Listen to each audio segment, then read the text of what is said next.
Maastricht City Hall was built in 1664 by the Haarlem architect Pieter Post.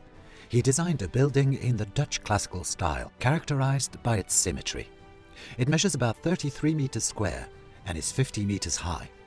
The total cost of construction was 127,000 Dutch guilders, a vast sum for the time. The money was raised by imposing extra excise duties and from a so-called protection tax on the people living in the villages around Maastricht. In return, they were granted refuge inside the fortified city in times of danger. A market has been held on this site since 1243. Originally, this was divided into a vegetable market, a cattle market, and a timber market.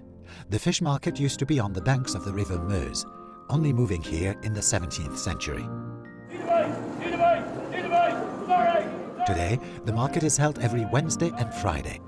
It attracts visitors from all over the region, so you will hear French and German spoken, as well as Dutch and the Maastricht dialect.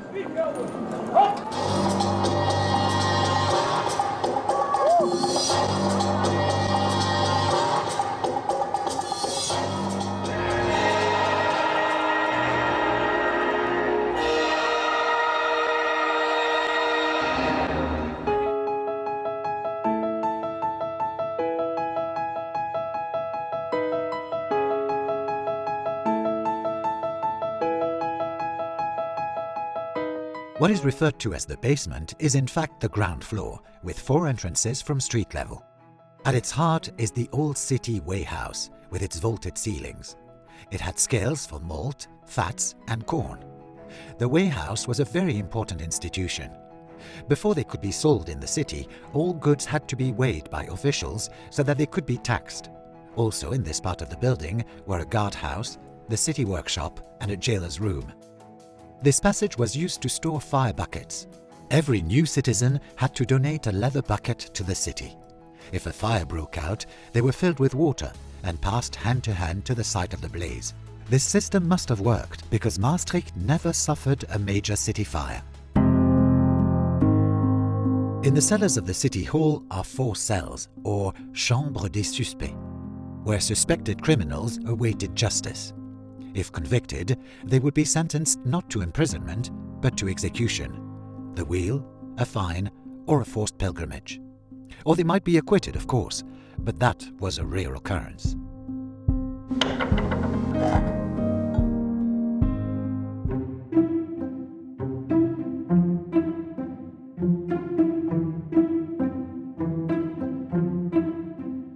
The paintings on the ceiling of the main hall are by Theodore van der Schuur.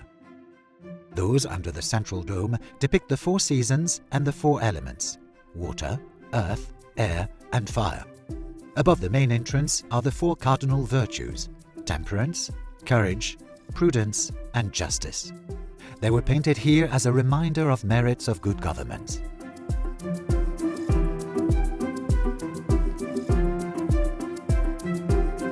This room is notable for its ornamental stucco ceiling, created in 1736 by the Italian artist Thomas Vassalli. Because this was originally a courtroom, his work includes a portrayal of the Judgment of Solomon, a story from the Old Testament telling of the tough but fair decisions the judiciary are sometimes called upon to make.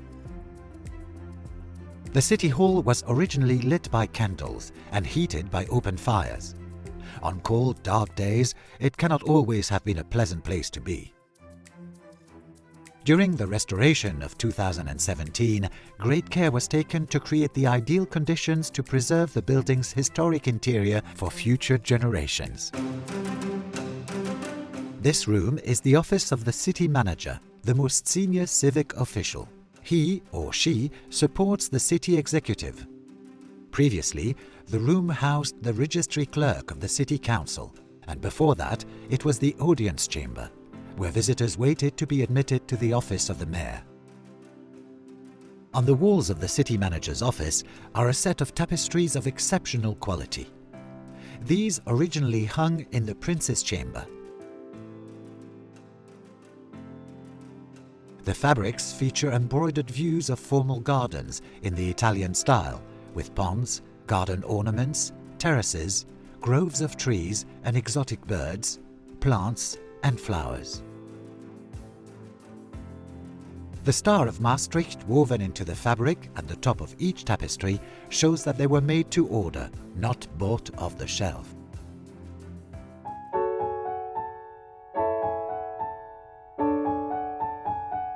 The mayor's office is the only room to have kept the same function since the city hall was first built.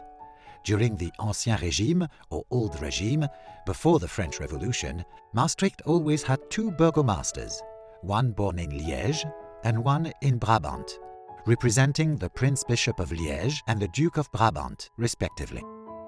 Each was appointed for a year at a time. They governed the city together with a small group of aldermen and magistrates, maintaining public order, monitoring food supplies and prices, and judging simple court cases. After the fall of the Ancien Régime, a single mayor replaced the two burgomasters. He was now officially a representative of the people and leader of the municipality.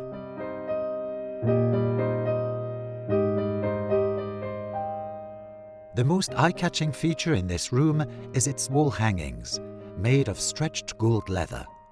These are works of international importance, not only because they are still in their original setting, which is very rare in itself, but also for their high quality and exquisite chinoiserie motifs.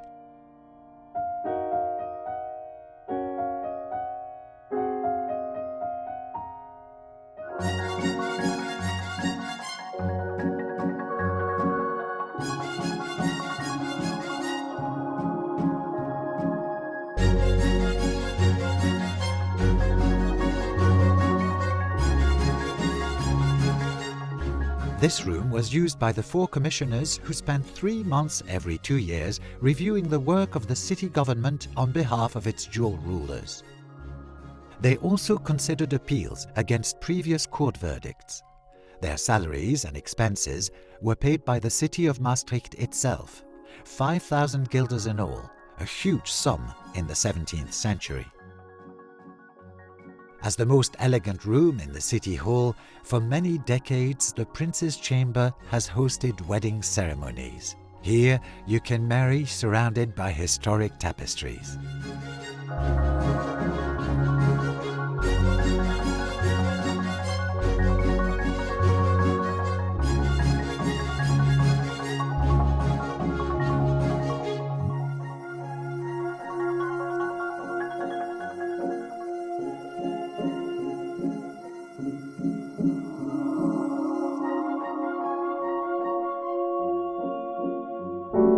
What is now the executive meeting room was originally the council chamber.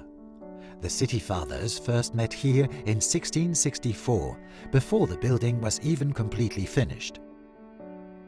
To this day, it remains a fine example of a meeting room as it would have looked in the early 18th century. Originally, this room was lined with gold leather wall hangings, but in the early 18th century they were replaced by a set of enormous tapestries with scenes of lush green landscapes. These were made in Oudenarde in Flanders in about 1735.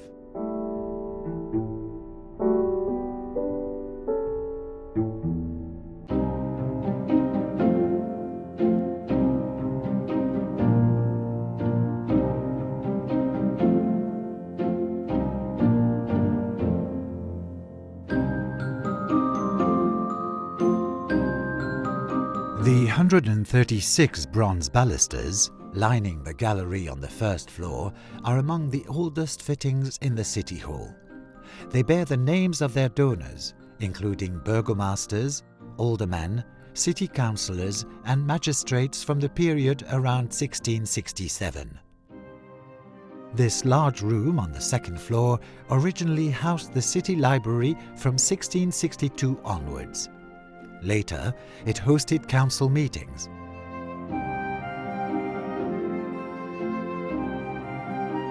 Now known as the Old Council Chamber, its walls are hung with portraits of former mayors.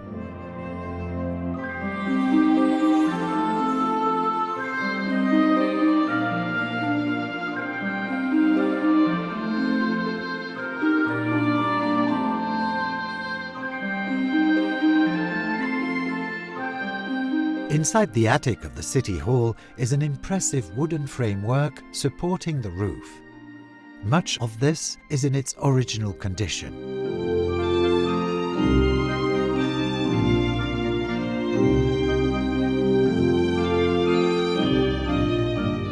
The modern systems installed here control climatic conditions throughout the building to keep it comfortable.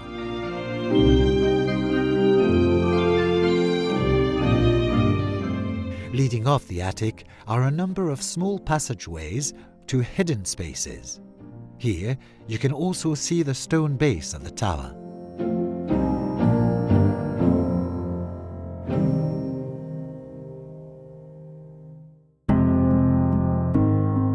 For almost 20 years after it was built, the City Hall didn't have a tower. This was not completed until 1684. In the meantime, a temporary clock tower was erected on the street next to the new building. This also contained the Carillon. From street level, the tower looks like a stone structure, but in fact, it is made of wood clad with lead.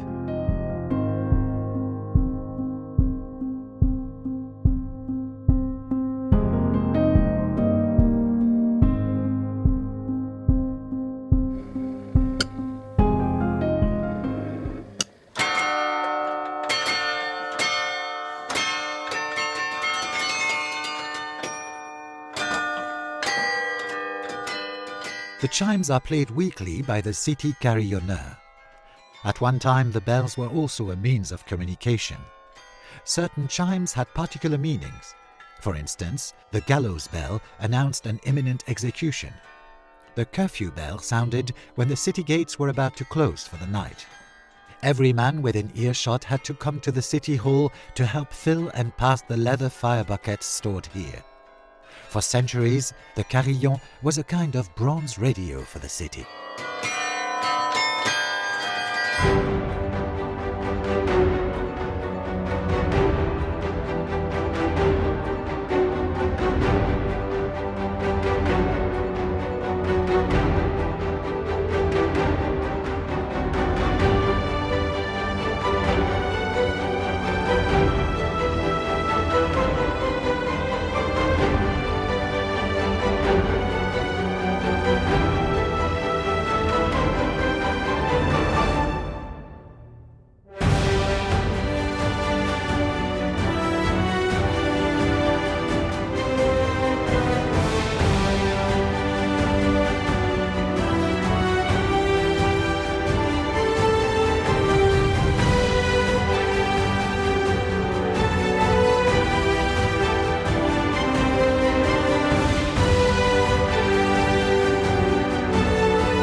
Since its recent restoration, we can once again admire the City Hall in all its original glory.